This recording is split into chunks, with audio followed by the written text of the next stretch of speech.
My message to the losers, look in the mirror. No? Sorry.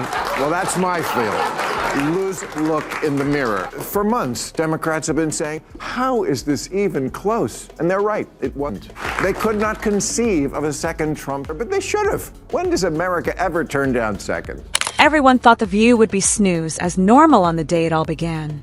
As is customary, the hosts were arrogant, laughing, and hurling the same flirtatious remarks like confetti at a low-budget parade. Then, suddenly, a curveball. Someone who wasn't there to be polite barged in. He wasn't there to grin, nod, or seem as if their views were infallible. Not at all. Like an inebriated squirrel in a chandelier shop, he arrived to shake the whole set. Stormed in who wasn't there to play nice. He wasn't there to nod or pretend their opinions were gospel. Nope. He came to shake the whole dang set, like a caffeinated squirrel in a beer store. They won, now they have reality they have to deal with. You know, we'll see what they do. See if they live up to their word. Trump's going to deport 12 million people. How are you going to get 12 million people back ago? And today Trump said, I'm way ahead of you. Why do you think I left so many holes in the wall? The atmosphere completely changed the moment he flapped his gums. When doing push-ups, the stress was almost visible. He swung right into the heart of the show's reputation. It is referred to as varied views. He tore the mask off. In actuality, it was a stage where just one side was allowed to go crazy. No pillows, no sweets. He made it plain and criticized the panel for forcing a one-track echo chamber story. Break out from their script, and presto. Before you can even say commercial break, you're the antagonist. What do you think? I'm sure every single member of the Saturday Night Live cast was a Harris supporter. But what if one of them wasn't? What if one of those cast members was for Trump? Would they have felt comfortable saying so? I really don't think so. They would have had to keep it to themselves. That's not a good place for a B. And I remember when Elon Musk hosted, and this is well before Trump.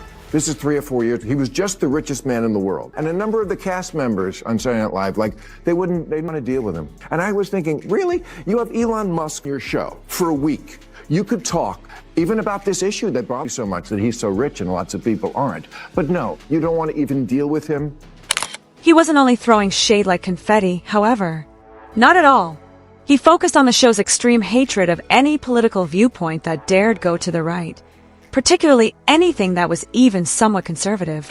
Harris would be the first woman president, and first Asian president. But I vote for who will be the first. I vote for who will win. And for whatever reason, Harris has never been popular. You can count the number of delegates she won in the 2020 primaries in one hand, as long as that hand has no fingers. Sometimes life isn't fair. It's not fair she's not popular. She's intelligent and accomplished, and in fact, put in charge of the border. And look at how... Okay, bad example. The perspective wasn't some friendly club for exchanging ideas, he said. Not at all. Like a malfunctioning mixtape, it was a never-ending echo chamber that repeated the same viewpoints. And it hurt like hell. Who, by the way, I hope is still a friend. We can disagree with each other. Should not be canceled, put off her show, as much as I totally disagree with her statement. Free speech. She's there. She shouldn't get a timeout. Every single thing has to be for everybody. Right. We can have platforms that have stuff on them that not everyone on that platform or who consumes that platform enjoys. And The View is a particularly weird place to do it. Barbara Walters invented it a long time ago, but it's The View. Well, that's the problem in America. But there is one view, right, and one that's clearly true opinion, and everybody else can go. Because here is when the vista really began to perspire. He didn't go back after revealing the show's phony variety of opinion. Not at all. He turned it up to 11. He made eye contact with the camera, looked around the crowd like a hawk on espresso, and then said a sentence that made the whole room freeze. Those who lose must examine themselves. No fuzziness in the jab. The leftist media types that have tantrums when the election results don't meet their preferences were the target of this full-on rocket. They're going to sometimes have a very different opinion. And the answer is not to make them sit in a corner for 2 weeks. That is insulting. It's so insulting. Like a 65-year-old, The person at ABC said, I've asked her to take time to reflect and learn about the impact of her comments. Reflect. How insulting for someone of her age, who's a sophisticated person. The whole point of free speech is we don't need speech when we're right, when everyone agrees with us. We need free speech when we're wrong. We need free speech to make mistakes. We need free speech to say really popular things. And one of the reasons I'm always proud to come on this show, and I suspect the same way, Catherine, is this is the only space left on television where people can speak. He jumped right in, pointing out the general confusion and indignation as Trump's popularity surged back up. Like half of the media community, the View hosts were unable to comprehend it. However, they continued to wag their fingers like kids accusing the dog, rather than examining themselves in the mirror or considering the possibility that they had overlooked something. He was going for it. The zinger then appeared.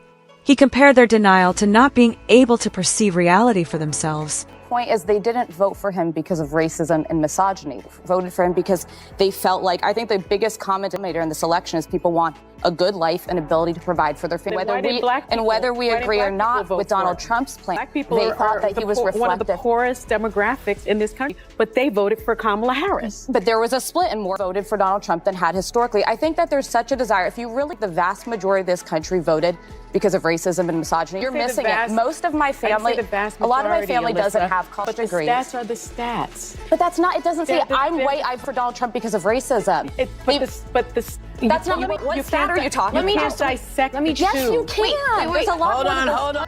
Apparently, they were stuck in their own echo chamber, bouncing off beliefs like a pinball with no way out. So they never thought Trump would have another chance. America seldom ever refuses sequels, movies, politicians, or you name it, he joked. You could almost hear the host's brain short-circuit as soon as he uttered it. They weren't prepared for someone to speak up about what half the nation was thinking without fear. Furthermore, they were unprepared to learn that the victors they believed themselves to be were perhaps only avoiding reality. The strain then increased. Immigration was one of the grenades that the View's panel used in their desperate attempt to reclaim authority. They questioned Trump's ability to deport millions of illegal immigrants. A question to soften him, trap him, or make him fumble. But he retaliated with sarcasm that was razor-cutting. Their whole routine was being revealed by him. Loud declarations, lofty ideals, and no responsibility. It was painfully clear that they had no idea how to deal with someone who was retaliating more forcefully when he refused to play their game. The View attempted to confine him. The heat continued when he turned the tables. He then targeted Saturday Night Live, destroying the supposedly free-thinking, edgy backstage atmosphere that really required everyone to follow the rules. Nobody dares utter the bomb he dropped. What if a cast member was a true Trump supporter? Would they be able to acknowledge it without being destroyed?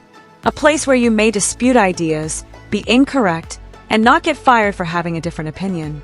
The audience that these programs purport to represent will continue to tune out until that changes. Because the truth is buried rather than just ignored when the only viewpoint that is permitted is the one that is permitted. Please hit the like button, subscribe, and leave a comment if you liked this video. I'll see you on the next one.